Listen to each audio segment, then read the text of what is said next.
Bismillahirrahmanirrahim.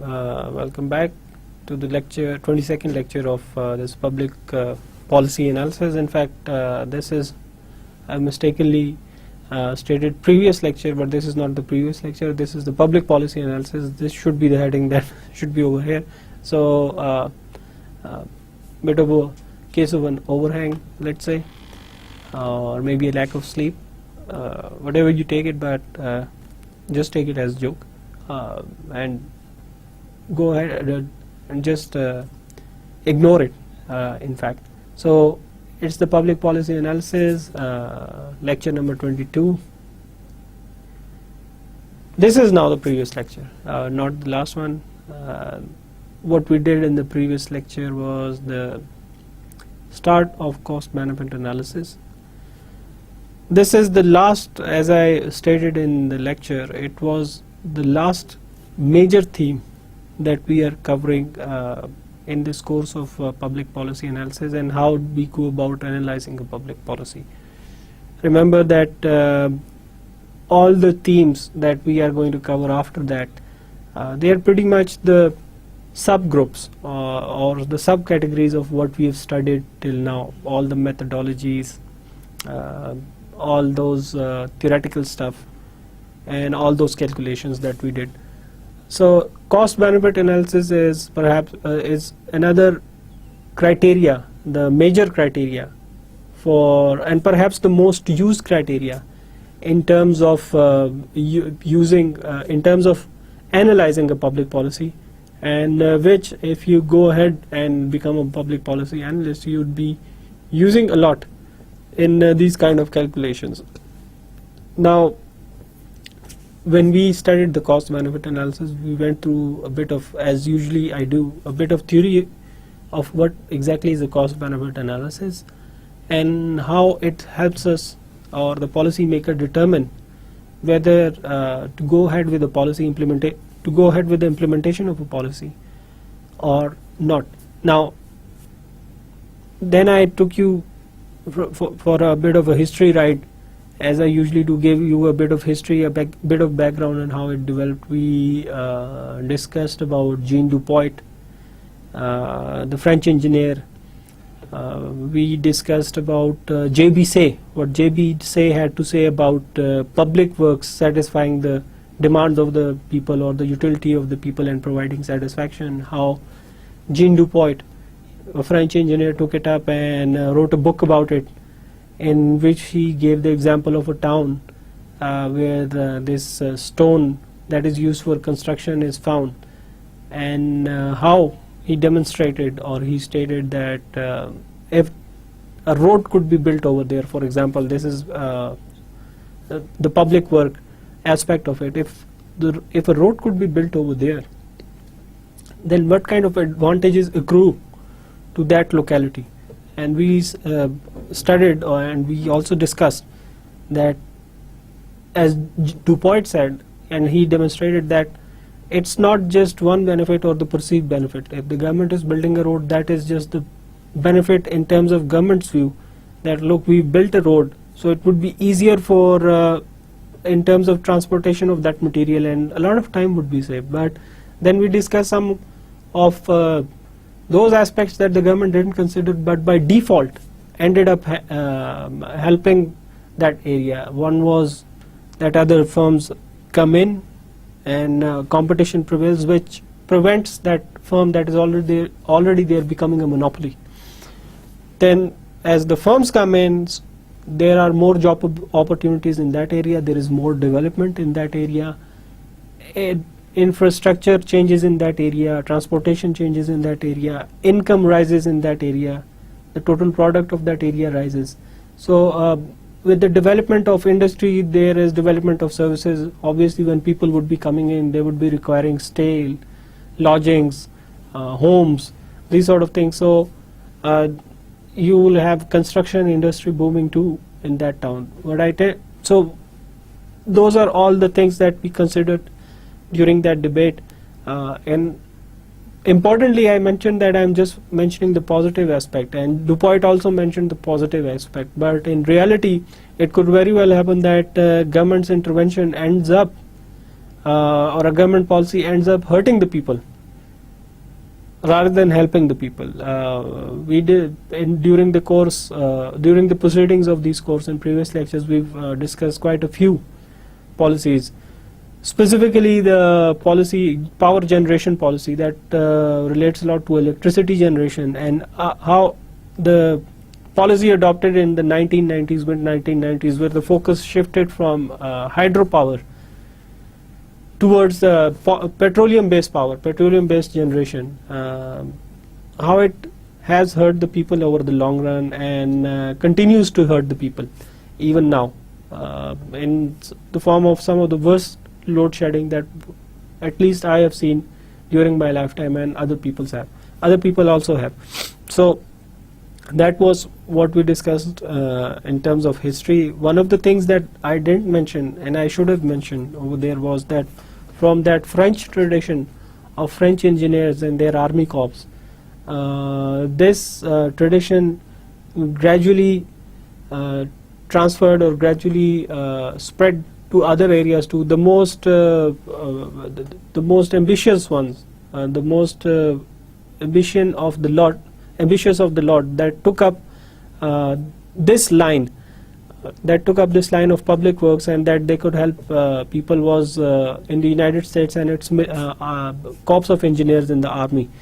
They took it up assiduously. They built lots of infrastructure, including dams, roads, highways, major highways all over the country. They were of the view that what they said, what Jean Dupont said, and what the French engineers have been doing over there, that's the way to go, and that definitely has many advantages over its disadvantages. Until now it continues. You have, in our country, you have the Frontier Works Organization, that's the Army Engineering Corps. They work all over the country. They work in some of the most inhospitable terrain, some of the most difficult areas, like the federally administered tribal areas. They build roads over there. They build infrastructure over there. So this tradition goes back to Jean Dupont and J.B. Say. You would find references over there.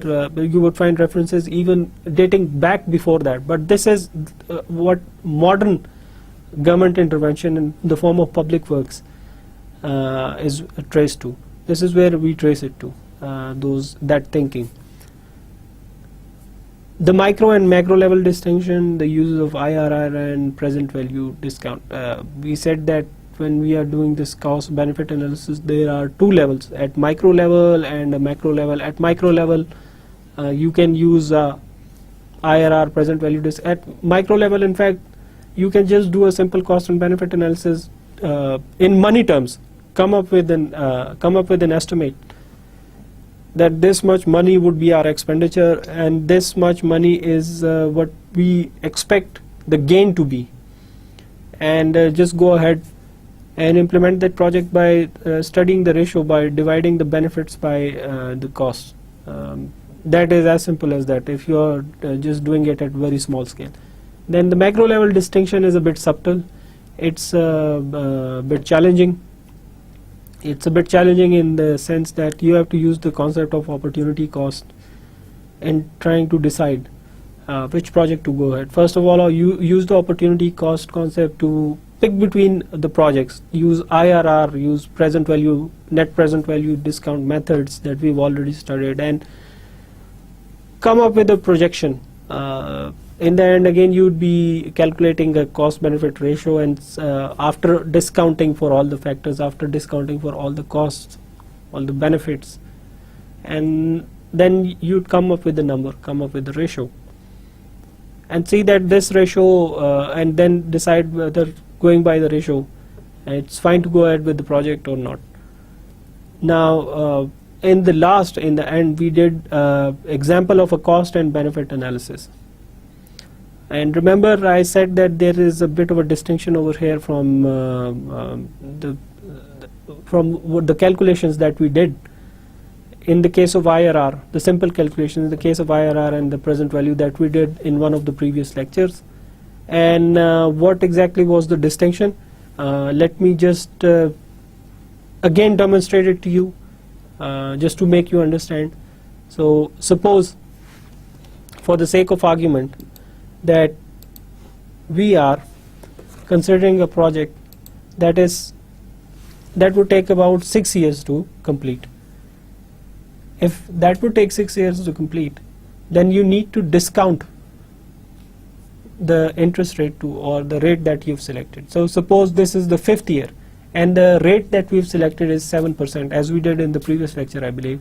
So what would the discount rate in the 5th and 6th years look like? Well, in the 5th year,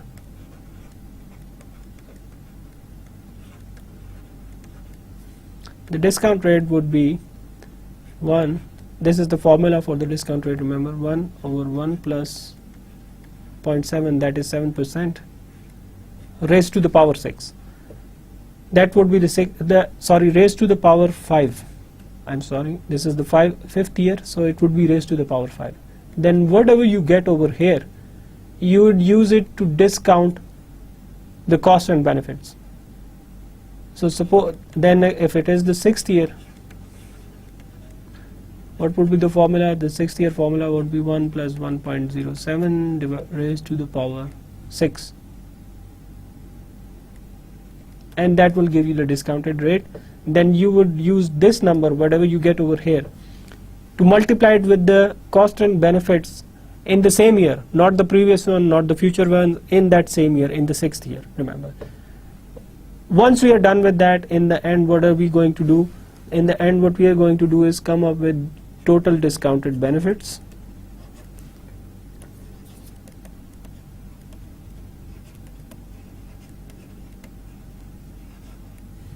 and total discounted costs.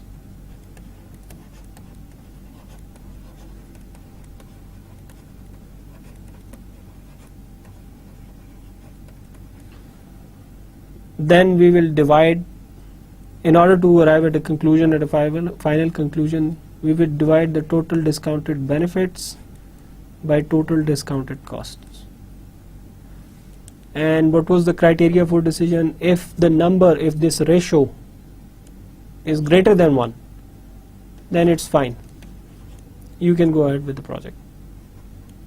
If it is less than 1, then don't go ahead with the project. If it is equal to 1, it's still fine, at least it is 1, but there is an element of discretion over here for the policymaker in terms of whether to go ahead with the project or not. So this discounted rate and discounted, in fact the discounted rate was the only difference that we studied, that we mentioned what was different from the previous calculations that we did. So you need to keep this in mind. If I give it to you on the exams or on quizzes, this is I'd be specifically mentioning whether you should discount the rate or not. So keep that in mind. This is what the difference was about, and let's move ahead with the next item on our agenda is risk analysis. Remember that in the previous lecture, when we mentioned the cost benefit analysis, we also mentioned 2 more, the expenditure analysis or the cost effectiveness analysis, and the risk analysis. Now I'm not going to go through the cost effectiveness analysis in detail because it's very simple. It's just a very simple exercise. Just look at the cost, look at the expenditures that are being incurred on a project, and try to come up with a way to reduce those costs, or to to use them more effectively, to use them more productively. That is all about it. That methodology, it is exclusively fixated upon costs of a project. Risk analysis, it's a bit more complicated than that, what we have been studying over here. What the cost effectiveness analysis is, it's a bit different than cost effectiveness analysis and cost benefit analysis too. Risk analysis is a analysis in terms of public policy and project management, that it's simply an exercise of identifying explicitly those risks that may push the project toward failure make it costly or impede its efficiency. अब risks जो होते हैं, जिस तरह मैंने पिछले lecture में कुछ आपको risks का बताया था, किस किस्म के हो सकते हैं, सैलाब आ गया, जलजला आ गया,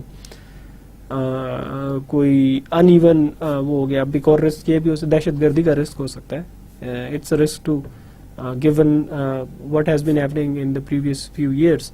तो इसकी वजह से कोई प्रोजेक्ट जो होता है उसके साथ क्या हो सकता है, वो फेल हो सकता है, फेल भी हो सकता है. यस, अभी मैं आपको एक मिसाल दूंगा कि कौन सा प्रोजेक्ट फेल हुआ, और उसकी वजह से, उस रिस्क की वजह से वो प्रोजेक्ट इतना ज़्यादा कॉस्टली हो सकता है, इतना ज़्यादा महंगा पड़ सकता है कि वो उसको इम्प्लीमेंट करना फिर कोई फ़ायदेमंद ही न रहे, क्योंकि उसके आमदन या उससे कोई जो फ़ायदा हो रहा है वो इतना ज़्यादा ना हो, खर्चे के मुकाबले में वो कम हो, और इम्पीड इट्स एफिशिएंसी, कि वो प्रोजेक्ट की एफिशिएंसी जो है उसको इम्पीड कर सकता है, उसकी वर्किंग को इम्पीड कर सकता है किसी भी तरीके से, administratively, financially, human resource wise, किसी भी तरीके से. So how would a project go towards failure? How can a risk push that project towards failure? I said that I'm going to give you example. Here it is. The example is, and a very recent one, the failure to implement the polio eradication program. Pakistan दुनिया का मेरे ख्याल में शायद एक दो ही ममालिक रह गए हैं दुनिया में जो कि अफ्रीका में है, जो कि बिल्कुल बॉटम पे है, उनके साथ अब पेयर हो गया है कि यहाँ पे पोलियो वायरस के केसेस सामने आए, पोलियो के केसेस सामने आए हैं. एक वक्त में ख़त्म हो गई थी, अनफॉर्चुनेटली पोलियो अब दोबारा आ गई है, और उसकी वजह से पाकिस्तानियों पे, आपको पता है आजकल एक वो ट्रैवल के एक एडवाइजरी भी लगी हुई है कि आपको जाने से पहले, बाहर मुल्क जाने से पहले, पाकिस्तान का बॉर्डर छोड़ने से पहले जो है, you need to get those drops, polio के कतरे पीने पड़ेंगे ताकि ये कहीं बाहर ना फैला सके. जितने भी अभी बाहर केसेस आए हैं वो पता चला कि उनका वायरस डिटेक्ट हुआ है कि वो पाकिस्तानी स्ट्रेन है. Another of the embarrassments that we have now become so accustomed to in Pakistan. But anyway, failure किस तरह हो सकता है. अब रिस्क देखे, इसमें कौन सा था, इसमें कौन सा रिस्क ऐसा था जिसने इसको प्रोग्राम को फेल कर दिया? वो था दहशत गर्दी का रिस्क, वो था एक्सट्रीमिज्म का रिस्क, के जिन इलाकों में इसको इम्प्लीमेंट करने की कोशिश की, कुछ इलाके ऐसे थे, most specifically federal area, administrated tribal areas, वहाँ पे आपको पता है कि वहाँ पे हालात अच्छे नहीं है, तो वहाँ पे पोलियो कतरे पिलाने से मना कर दिया गया, विच इज़ वेरी अनफॉर्चुनेट, और उसकी वजह से पोलियो के केसेस सामने आए. जो पाबंदी लगाई गई पोलियो के कतरे पिलाने पे, वो सारा प्रोजेक्ट जो है उधर ही फेल हो गया. अब इस रिस्क को इस प्रोजेक्ट में किसी ने मिटिगेट नहीं किया था, या इस चीज को मेंशन नहीं किया था किसी ने. nobody tried to factor in, or nobody just came up with this, seems to have come up with this analysis that problem of terrorism, or the problem of extremism, religious extremism, can can substantially reduce the probability of the implementation of the program, and nobody considered that it would fail. It has failed, unfortunately, and that is why there have been so many cases, reported cases of polio, which was once eradicated from Pakistan, and now it has risen again. So crux of the matter, what I am trying to say in short, is that risks, a few risks can be substantial, and they could be substantial to the extent that they can lead to the failure of a project. So in risk analysis, what we are doing is trying to figure out, trying to point out what kind of risks there are, try to figure out a way to go around those risks and to mitigate those risks and to make the project successful. Now there are several steps involved in this kind of an analysis. The general ones are as follows. Identify the hazards. Make a complete survey of the probable hazards. These involve an academic exercise and a physical aspect too. The academic exercise concerns the knowledge gained from the research and past experience, while the physical aspect concerns the analyzer or designer of a policy being at the place of proposed project implication by himself or herself in order to assess the on-ground situation. अब इसके दो aspect हैं. इस یہ جو identifying the hazards ہے اس کے دو aspects ہیں کہ ایک تو ایکڈیمک ایکسرسائز ہوتی ہے کہ آپ نے یہاں پہ بیٹھ کے, ہم نے اپنے آفس میں بیٹھ کے یا ریسرچ ایریا میں بیٹھ کے ہم نے ایک پوری تاریخ نکالی اس کی اور دیکھا, فائلز وغیرہ دیکھ لی کہ اچھا کیا یہاں پہ اس سے پہلے اگر کوئی ایکسرسائز اس طرح کی ہوئی تھی, اس سے پہلے اگر اس طرح کی کوئی پالیسی امپلیمنٹ کرنے کی کوشش کی گئی تھی تو اس کا نتیجہ کیا نکلا, کیا وہ سکسیزفل تھی, ڈیڈ اٹ فیل, اگر فیل ہوگی ہے کس وجہ سے ہوئی ہے, اگر اس کا سکسیس ہے اس میں کیا سکسیس کے لیے کیا چیزیں تھی, کیا ٹرینڈز ہیں اس میں, کیا ہمارے لیے اس میں کوئی ایسا سبق ہے جو کہ اب ہم استعمال کر سکتے ہیں, اب پالیسی جو اس طرح کی ایک اور امپلیمنٹ کرنے جا رہے ہیں, what have we learned from it. This is an academic exercise and it also involves the gathering of data, sampling, all those steps, the quantitative analysis step and maybe the qualitative one, qualitative plus quantitative. Now, but there is another aspect. Whenever you have to identify a hazard, it is extremely important that the person should himself be aware of where the project is being implemented and try to be there in order to gauge for himself that if there is something missing in that area, what is missing.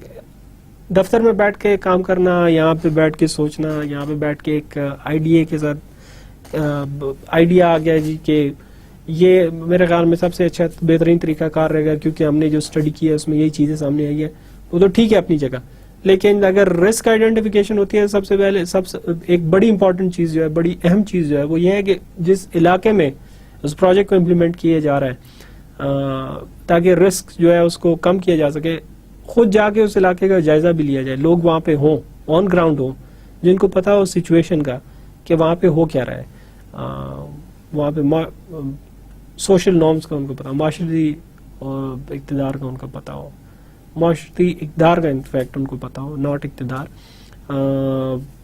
کیا culture وہاں پہ کیا ہے, کس طرح, what is the economy like, کیا لوگوں کا ذریعہ معاش کیا ہے, how do they go about their every day routine.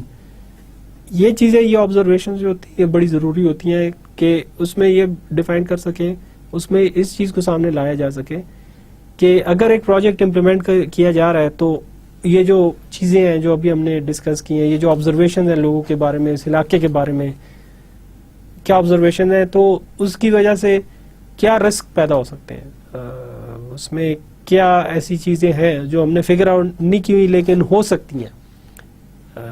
تو یہ جو ہے نا صرف ایک ایسپیکٹ کہ جی ہم نے ایک ایکڈیمک ایکسرسائز کر لی کہ دفتر میں بیٹھ کے ایک منصوبہ بنا لیا اور ریسرچ اسٹڈی کر لی اور کہا کہ this would be fine, that is fine, but that is only one aspect of it. If you have to identify the risk, you have to be there, try to study the area, try to study its people, try to observe what is happening over there. It will give you a good idea, good hint that if the public policy is implemented the way that research has shown us, what could be probable problems or what could be the probable results. That would give you a good idea of that. The second one, who is in harm's way, means who is vulnerable to risk. It is mostly about identifying groups. For example, in case of construction of dams and hydropower projects, there would be many people who would be facing displacement. This is what we know of. But do we know of the other risks associated with this move? اب یہ identify کرنا اس میں بہت ضروری ہے کہ اگر کوئی رسک ہے, کسی کو نقصان پہنچنے والا ہے, تو کون ہے وہ لوگ, کون سا گروپ ہے, کوئی انڈیویجولز ہے, کوئی گروپ ہے, کیا نقصان پہنچ سکتا ہے اس کو. What are the risks associated with going ahead with the project? Who would be in the harm's way? For whom would it be harmful and very harmful, less harmful? This distinction. And here I gave you the example of construction of dams and hydropower projects. I gave you this example because dams and hydropower projects, the big ones, they seem to be pretty famous all over the world. They are pretty much in demand. Every country likes them. Every country wants to implement those power projects and hydropower projects. But beyond that, there are not many people willing to go ahead and study what kind of risks that big hydropower projects, big dams tend to pose. That is what we know of. کہ جی یہاں پہ لوگ جو ہوتے ہیں وہ displace ہو سکتے ہیں, یہ اتنا تو ہمیں پتہ ہے, لیکن اس کے علاوہ کس قسم کے رسک فیس ہو سکتے ہیں. اب دیکھیں میں آپ کو مثال دوں منگلا ڈیم کی. منگلا ڈیم جب بنا تھا 1960s کی بات ہے, اس میں جو لوگ ڈسپلیس ہوئے تھے میرے خیال میں ابھی جا کے ان کو کہیں 31 سال بعد جا کے ان کو کوئی اپنی جگہ کے مالکانہ حقوق ملے اور ان کی جو ڈسپلیسمنٹ ہے وہ ختم ہوئی ہے, ان کو صحیح جگہ رہنے کی ملی ہے. تو دیکھیں یہ تو ہمیں پتا تھا کہ ڈسپلیس ہوں گے لوگ, لیکن ان کے لیے انتظامات کیا کیے گئے تھے.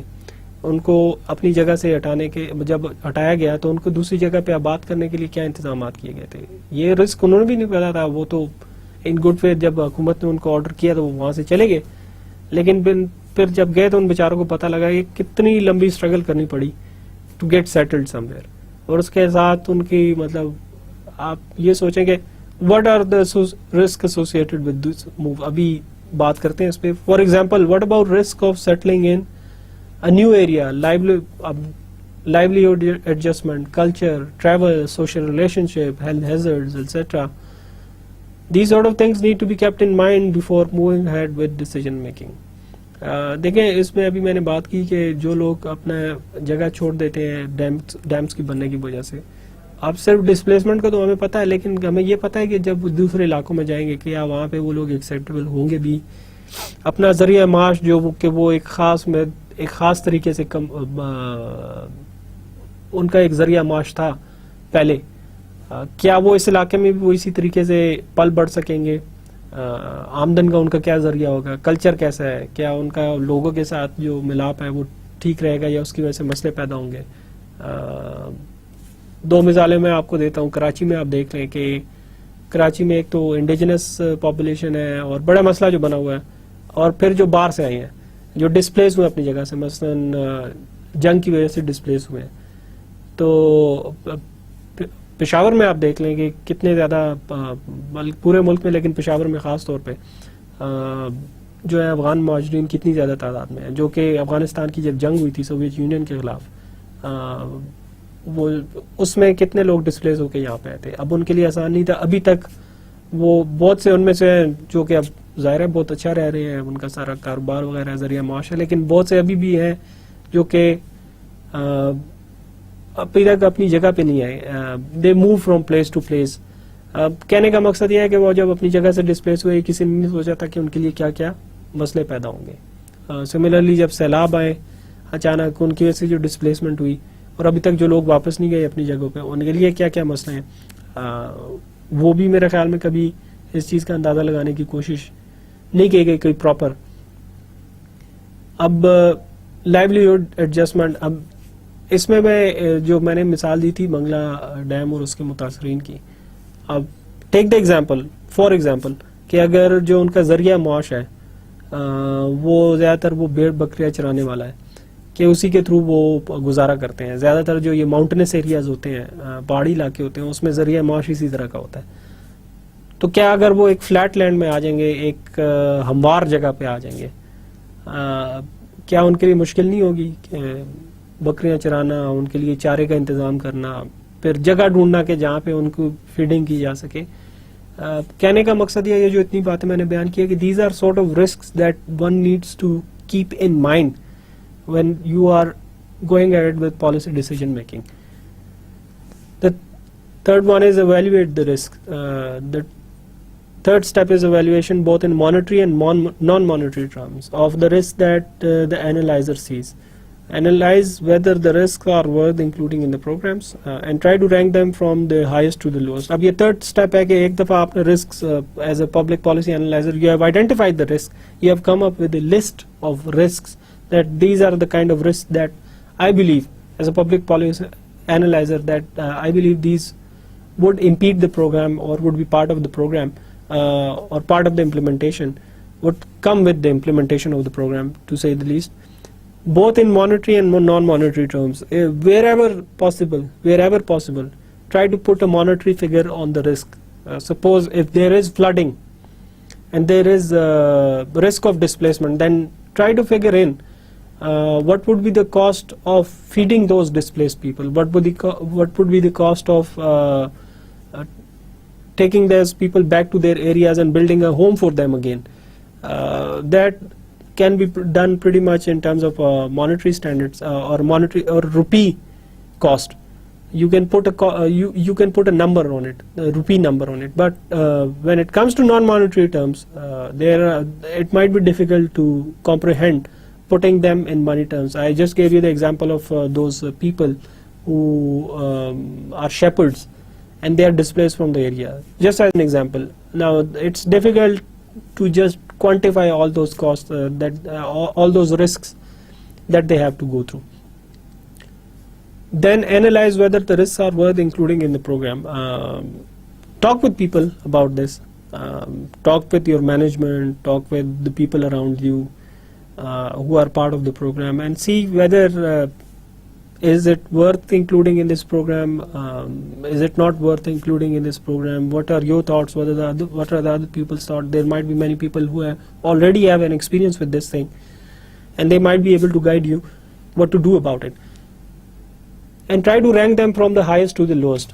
In this step, one of the things that you need to do is to come up with a list that, look, I think this is the highest risk that is going to be a problem for the program. Then start going down and try to identify this is the lowest risk, this is the highest risk, this is what I believe is going to happen. The probability of this risk, you can put it this way: probability of this kind of risk occurring is high, or probability of this kind of risk occurring is low. So make a hierarchy, make a rank out of them.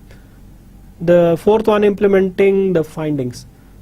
Once analyzed, the findings should be presented and shared with the decision makers, something that I just mentioned.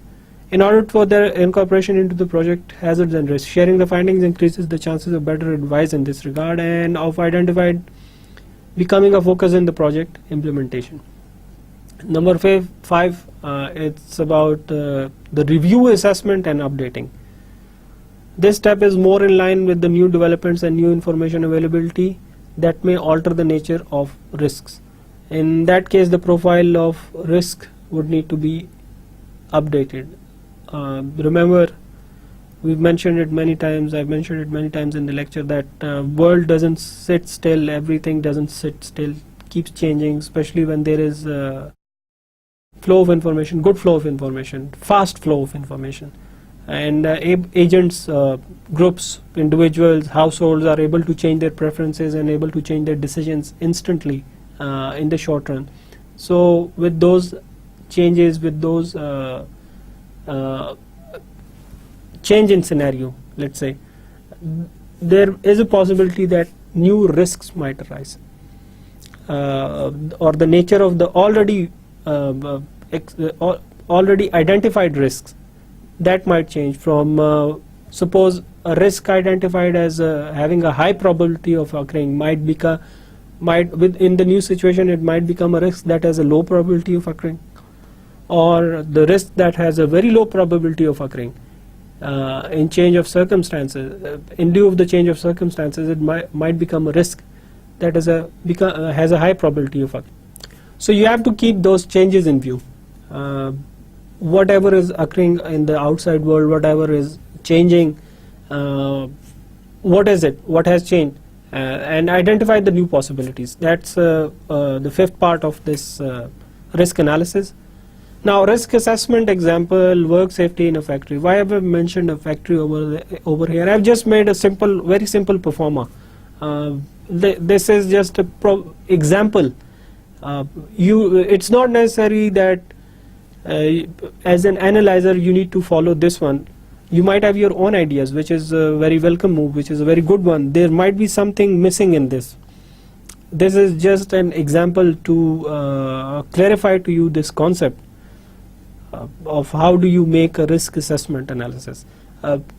Gave you the example of work safety in a factory. Now, why have I mentioned a factory? Because governments all over the world, they are into this business of establishing industries and factories for production. In Pakistan, we have quite a few. We have a history with this, from producing phosphate to cement factories. There are quite a few government establishments, and a lot of them have been privatized over the years, but there are quite a few substantial ones. Take the example of Pakistan Steel Mills. It's a vast infrastructure with thousands of employees. So over there, it's a workplace. There are certain risks involved in workplaces, from small ones to large ones like Pakistan Steel. So if a risk assessment analysis has to be made, then the analyzer has to come up with a proper analysis. This is an example. It could be anything. It could be very different than this. It depends upon the preferences of those who are analyzing and the decision makers. What do they come up with? Remember that in that example, the madrasa example, in one of the lectures that we discussed, that practical example of madrasa reform program, it was this pro forma or this questionnaire that the decision makers first designed and trained people for it. So it was then implemented or then tried first on 2 madrasas.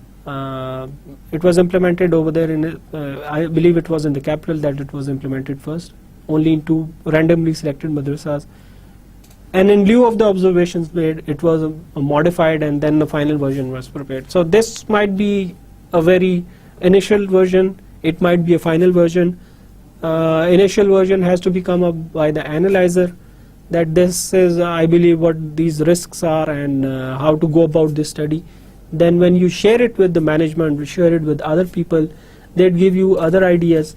That perhaps you should take out something, perhaps you should add something. And then when you are at the implementation level, suppose there is a certain government institution or government factory or even a private factory which you want to go ahead and analyze for risk, then you can carry it over there. Once you implement it, you might get some new insight, you might get some additions to the performer. So I'm not saying this is the final performer. The final one is would only come up after you implement this initial perform or initial risk assessment analysis somewhere. Once you implement it, then you'll get a good idea of how to go about it, whether that is right or whether there are other changes to be made to it. Now, first of all, over here, what I've identified is hazards. Rank the hazards. What kind of hazards could there be? Let's write down a few, just as a mental exercise. So what could be the probable hazards in a factory?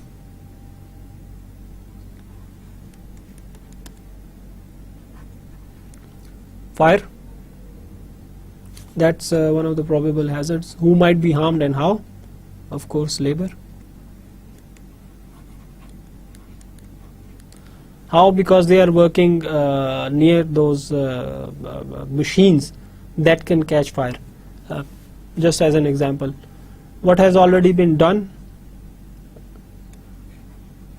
You look at the history and implementation or administrative measures of it. Anything else needed to control risks? Meaning new. What do you propose that something new should be? What is missing over here? What should we bring in over here? Then action by who? Who should take this action? Of course, over here that would be management of the factory. By when?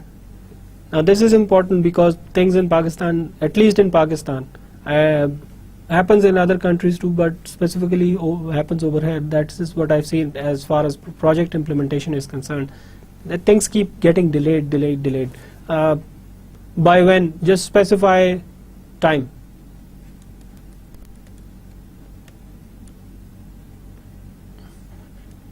Time constraint. I don't have the space to write over here, but this is what it should be like. Time constraint. Follow up. Follow up means evaluation and monitoring.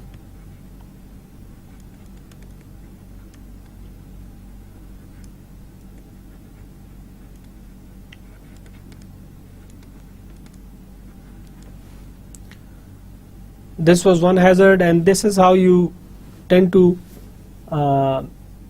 write down all these in all these categories and identify the risk, and then who might be harmed and how. Second one, suppose, now this is just a mental exercise, this is not necessarily true, it happens in the real world, these kind of things happen. Fires are a common occurrence and a big hazard in many factories. What else could be, what else can we add to this kind of risk? Let's think about food. I think that's a big hazard, big risk because since I have been associated with the government, I have worked with them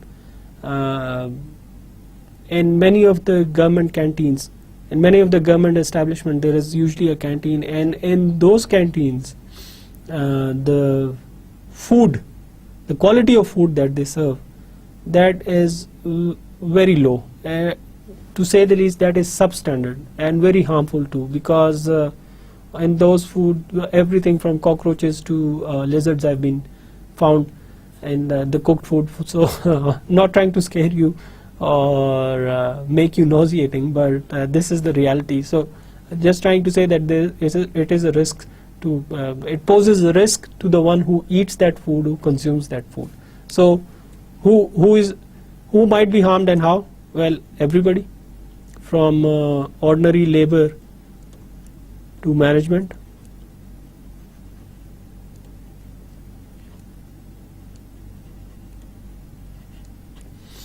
What has already been done? Again, history, bit of history plus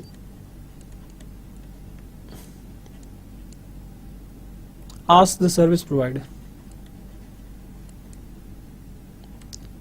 Service provider. I'm just going to abbreviate it because I don't have the space over here. Anything else needed to control that risk?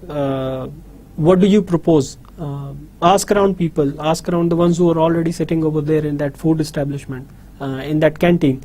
What kind of problems have they found? And then what could be done? It's the same as new, but you can write what can be done. Action by who? Of course, government officials. Those who are at the helm of affairs, officers in a particular organization. यहाँ पे ये चीज़ याद रखिएगा कि मैं government की एक मिसाल ले रहा हूँ, गवर्नमेंट की एक फैक्ट्री की, गवर्नमेंट की कोई भी इस्टेब्लिशमेंट है, वहाँ पे जिस तरह ये कैंटीन्स वगैरह होती है, उस सिलसिले में एग्जांपल ले रहा हूँ, इसीलिए मैं गवर्नमेंट ऑफिशियल्स मेंशन कर रहा हूँ. प्राइवेट इंस्टीट्यूशन में जाहिर है वो प्राइवेट मैनेजमेंट होगी जो इस चीज़ पे एक्शन लेगी. By when? Again the same things. Repeat, time constraint. This is how you write this thing, abbreviate, repeat, and then follow up, monitoring and evaluation, right? So in the next two slots that I have left empty, try to think about this thing. What kind of risks what kind of risk can you come up with, can you imagine? Now don't limit yourself to a canteen in a government establishment or a factory in a government establishment. You can make up your example by yourself, whatever you want to do. It would be just as a practice, as I said, as a policy analyzer, you would need to do these things. You would need to be intuitive. You would need to make use of this thing to come up with ideas.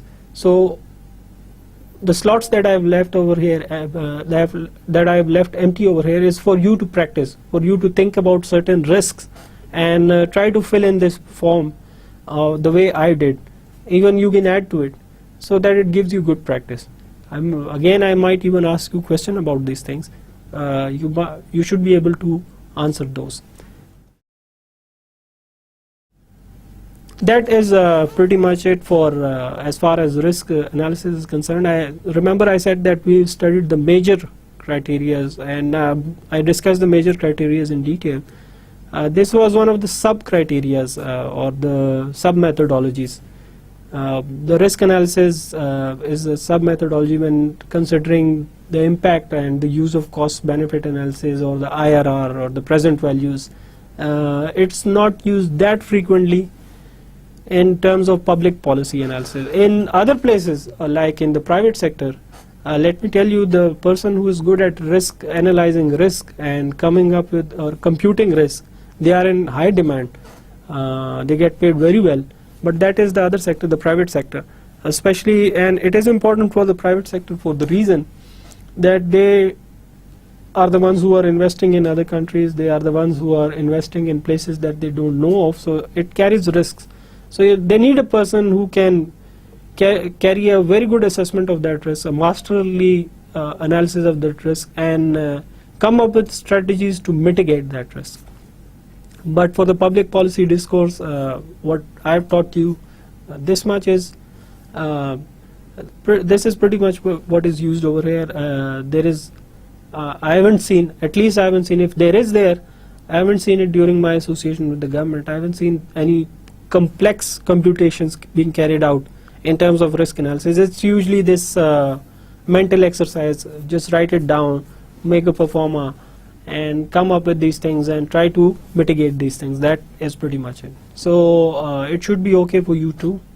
You don't need to go into the complexities of that. If you want to, anyway, if you are interested in the complexities of risk and how to calculate it, then you need to be good at mathematics and statistics. That is all mathematical and statistical, and believe me, very tough computing, very complex models. I tried it once myself, but then gave up on them immediately because they were pretty difficult. Now, back to tax imposition. We talked about tax imposition in previous lectures, and the reason I concentrate on these things a lot are that these are practical life experiences. This is what you would encounter in your practical life. So you need to be good at this thing. You need to be up to date on these things. The case of producer and consumer surplus in terms of tariffs and quotas. Now we are moving to international trade. In one of the coming lectures, I will talk about international trade. Its significance. It's a huge part of economies nowadays, and from what we have, the kind of evidence and the kind of research that has been done, it says that trade is beneficial overall. The latest example is the North America Free Trade Agreement between Mexico, United States, and Canada. A long term, it was signed in 1990s, early 1990s, I believe, or the late 1980s. A study has been carried out recently, and it has come up with this conclusion that all these three countries have benefited tremendously from this arrangement, from free trade agreement.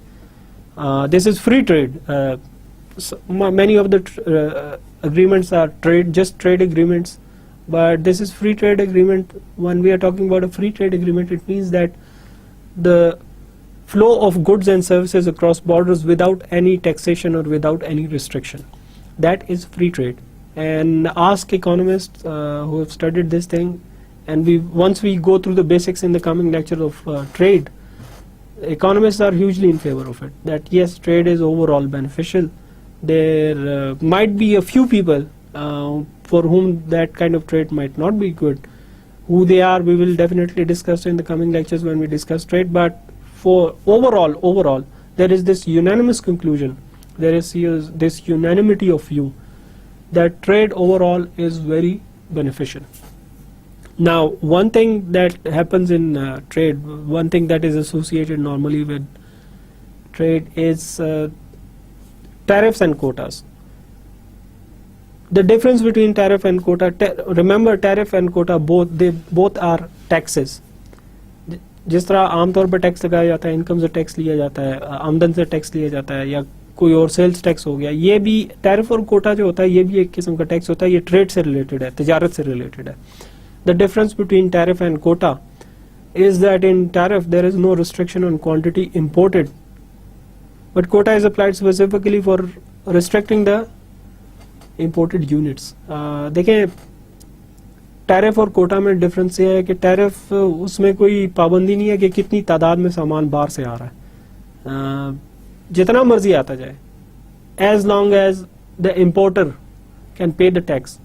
जितना मर्जी सामान आता जाए, बस वो tax पे करना है आपने हुकूमत को, जो टैक्स हुकूमत ने लगाया है वो आपने पर यूनिट जो टैक्स लगा होता है वो पे करना होता है. کوٹا جو ہوتا ہے اس کے مقابلے میں یہ بھی ایک قسم کا ٹیکس ہوتا ہے, لیکن یہ ڈیزائن کیا جاتا ہے اسپیسیفکلی کہ یونٹ جو ہے جو امپورٹ کیے جا رہے ہیں اس کی تعداد جو ہے اس کو کم سے کم رکھا جائے. کتنے ایک ہو سکتی ہے, مثلا حکومت یہ کہہ سکتی ہے, بہت سی پاکستان میں ریکنڈیشن گاڑیاں بہت زیادہ آتی ہیں اور کافی یہاں پہ مقبول بھی ہیں, لوگوں کی ڈیمانڈ بڑی ہے. حکومت یہ پابندی لگا سکتی ہے اور انہوں نے ماضی میں لگائی بھی تھی کہ اس سال صرف 1000 یونٹس امپورٹ کیے جا سکتے ہیں, اور وہ اس کوالٹی کے ہوں, اتنے سی سی انجن ہوں اس میں, اور اس سے زیادہ نہیں. یہ ریسٹرکشن حکومت لگا. بہرحال کوٹا یہ ہوگا کہ ٹوٹل یونٹس پہ لگاتی ہے کہ اتنے 1000 گاڑیاں امپورٹ کی جا سکتی ہیں, اس سے زیادہ نہیں امپورٹ کی جا سکتی. تو یہ ایک کوٹا اور ٹیرف میں ڈفرنس ہے. ٹیرف میں یہ نہیں کہتے کہ کتنی گاڑیاں امپورٹ کر سکتے, وہ کہتے ہیں 10,000 کر لیں, خیر ہے, لیکن ٹیکس جو ہے وہ پے کرنا پڑے گا. کوٹا میں یہ نہیں ہوتا. کوٹا میں یہ ہوتا ہے کہ نہیں 10,000 نہیں, صرف 1,000 گاڑیاں امپورٹ کرنی ہے, اس سے زیادہ نہیں امپورٹ کر سکتے. گرافیکل انالیسس کس طرح اس کا کیا جاتا ہے؟ اس کا جب یہ ٹیرف اور کوٹا لگایا جاتا ہے, اس میں سوال یہ پیدا ہوتا ہے, جیسے کہ میں نے بات کی کہ نقصان کی اور اس میں فائدے کی. تو اس نقصان اور فائدے کو ہم جانچنے کی کوشش کرتے ہیں پروڈیوسر اور کنزیومر سرپلس کی زبان میں, جیسا کہ کرائٹیریا میں, جیسا کہ ہم نے پچھلے لیکچرز میں کیا, وہ گرافیکل انالیسس میں.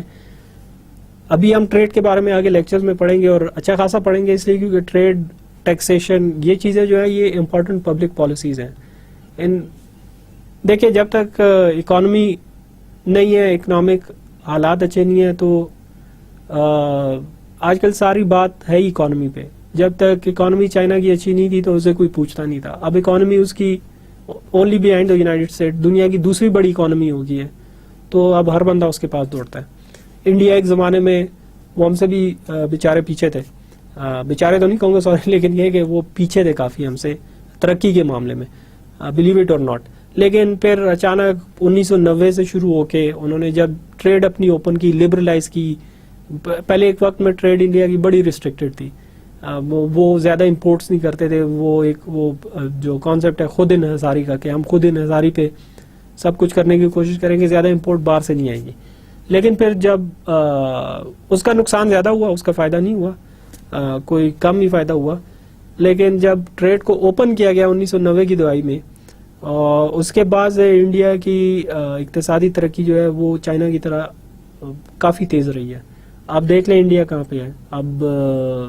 انڈیا جو ہے اب ہر ملک جو ہے وہ انڈیا اور چائنا کے پیچھے دوڑ رہا ہے, اور یہ سب اقتصادی ترقی پہ ہے. تو اقتصادی ترقی جو ہوتی ہے, اقتصادیات جو ہوتی ہیں, کوئی بھی اکانومی ہوتی ہے, اس کا بہت بڑا ایک امپورٹنٹ ایسپیکٹ جو ہوتا ہے وہ ٹریڈ ہے, تجارت ہے. اور جیسا کہ میں نے کہا کہ یہاں پہ ایک یونانیمٹی ہے کہ تقریباً سبھی اکانومسٹ, اقتصادی ماہر آپ کو یہ کہتے ہوئے نظر آئیں گے, ایگری کریں گے کہ جو ٹریڈ ہے وہ اوور آل بینیفیشل ہے, اور اس کا فوائد بہت ہیں. اب مثلا پاکستان میں ایک بڑا مسئلہ کیا ہے؟ بڑا مسئلہ ایک یہ ہے کہ بھارت کے ساتھ تجارت کرنی ہے نہیں کرنی. ابھی تک بہت ریسٹرکٹڈ تجارت ہے, بہت ہی کم تجارت ہوتی ہے. اب جتنے بھی اکانومسٹ سے آپ پوچھیں تو وہ آپ کو یہی بتائیں گے کہ ضرور کرنی چاہیے ہمیں, اور اوپن ٹریڈ کرنی چاہیے اپنے ساتھ جو نیبر میں, ہمارے نیبرہڈ میں جو ہمارے ہمسائے ممالک ہیں, ایران ہو گیا, افغانستان ہو گیا, بھارت ہو گیا, چائنا ہو گیا, ان کے ساتھ ہمیں ٹریڈ کرنی چاہیے اور اوپن ٹریڈ رکھنی چاہیے. اس کا ہمیں فائدہ زیادہ ہوگا, نقصان کم ہوگا. ابھی تک ہوا نہیں ہے, لیکن جب یہ دیکھیں اگر کوئی پالیسی اس طرح کی امپلیمنٹ ہوتی ہے تو اس کے بعد پتہ لگے گا کہ کتنا نقصان ہے, کتنا فائدہ ہے. نارملی اس طرح کے ایگریمنٹس کا فائدہ زیادہ ہوتا ہے, نقصان کم ہوتا ہے. Any way, we talked about imposing a quota and tariff, which is usually done, and what it means for the producer and consumer surplus, the two categories of people that we normally divide. Over here we'll see that government also comes in, but let's draw a graph. The first case would be, so what would be the first case? Let's start with the imposition of a tariff. First of all, let me just write it down.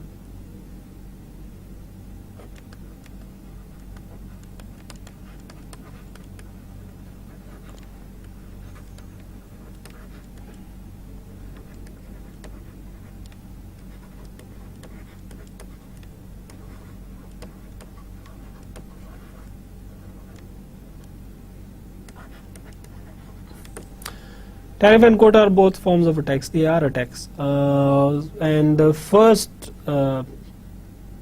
case that we are going to consider over here, in fact let me just bring it over here, is the case 1, let's say.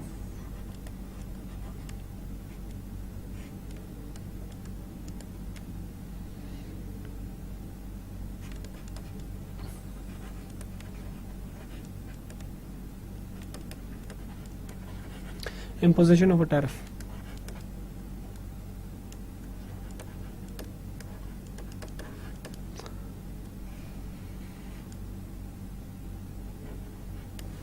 Imposition of a tariff and what it does to producer and consumer surplus. Remember, the main question over here is what the imposition of a tax as far as trade is concerned, what would it do to producer and consumer surplus? Here is the question, important one, producer and consumer surplus in terms of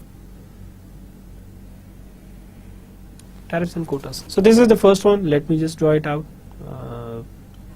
Again the y-axis, again the x-axis,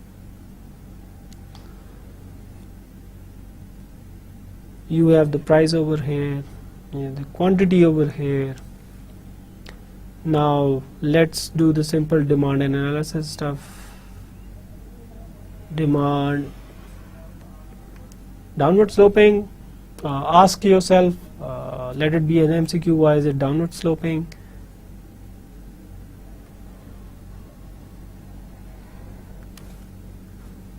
Upward sloping, that is supply. This is turning out to be a good picture. I'm getting used to this stuff now. This is the equilibrium point where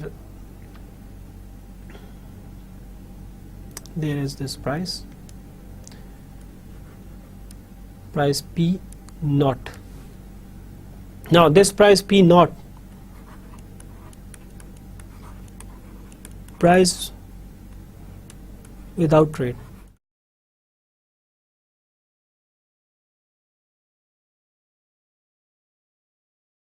कोई trade नहीं हो रही, कोई तजारत नहीं हो रही, और ये जो है किसी एक गुड की, हम सिर्फ एक गुड की बात कर रहे हैं, हम किसी 5-6 उसकी बात नहीं कर रहे, ज़्यादा की बात नहीं कर रहे, कि ये उसकी कीमत है उसके बगैर, ट्रेड के बगैर. अब for the sake of argument, suppose we conclude a free trade agreement with any country, और जिसके पास वो गुड जिसकी हम बात कर रहे हैं, वो चीज़ जिसकी हम यहाँ पे बात कर रहे हैं, जिसकी कीमत ये पी नॉट है, वो उसके पास वाफिर मिकदार में मौजूद है, उसके पास काफ़ी अच्छी खासी मिकदार में मौजूद है. The country that we are concluding a free trade agreement with has lots of it, whose price over here is this P naught. What could that be? Let me give you an example.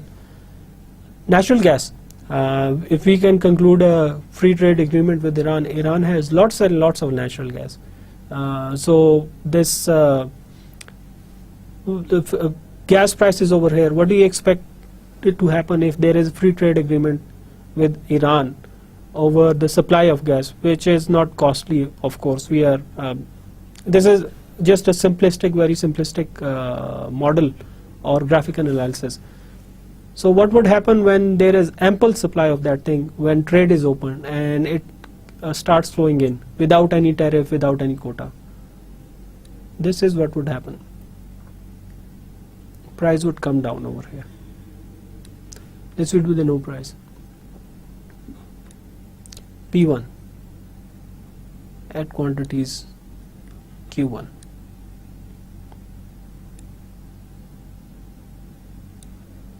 This is relative to demand and supply. Q1. Now remember what we did in the simple demand and supply analysis. If you remember this from the last lectures, not the Pareto optimality analysis, no, I'm just talking about the simple demand analysis. I told you that this area over here, that A is the consumer surplus, B is the consumer surplus for producer, this is the producer surplus, this is the consumer surplus, this whole area, this I'm talking before trade, this whole area over here.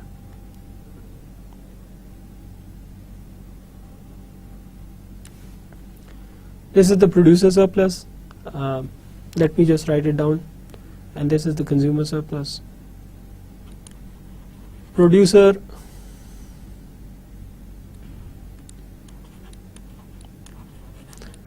surplus before trade.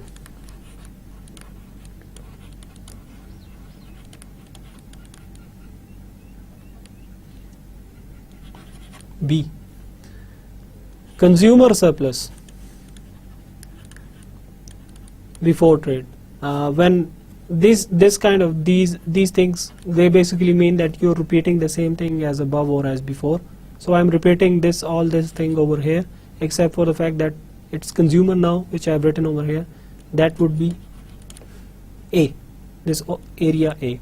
So these triangular areas, this is before trade. Now when the price comes down, because now there is ample supply of gas, price comes down to P1, what happens to the consumer and producer surplus? There is this new area over here, जैसा कि आप देख सकते हैं एक नया area यहाँ पे बन गया है. Let us say this is area C. This is then after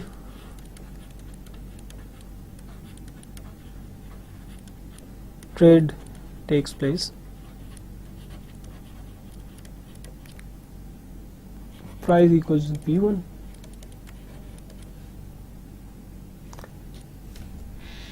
What's the consumer surplus?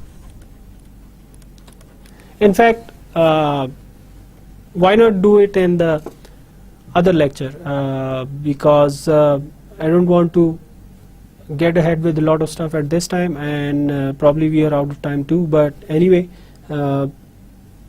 this is a simple graphical illustration we'll be carrying on in the next lecture, definitely. So keep this in mind, how we have drawn this stuff. I'll be drawing it again, we'll be going through every step of it. You need to keep this in mind, because this is a very important aspect of trade and tax policy. But before going and saying goodbye for this lecture, I would like to go through the very summary of the lecture, what we did. In this lecture we studied the risk analysis. This is a small part of this public policy analysis, major one being the cost benefit analysis, which is used, which is most common in use. But over here I went through the scenarios where risk analysis might be important and maybe more pertinent to use. Then we went through an example, a sample performer, where I wrote down a few criterias of how do you carry out a risk assessment. And in the last we discussed about something, a very brief, I gave you a very brief introduction of tariffs and quotas, which is a form of tax that the government imposes on imports. So this is related to trade. We are not finished with it. We're not finished with the graphical analysis. We'll continue on with this. This is important. We'll continue on in the next lecture. But till that time, take it easy. Have a nice time. Allah Hafiz.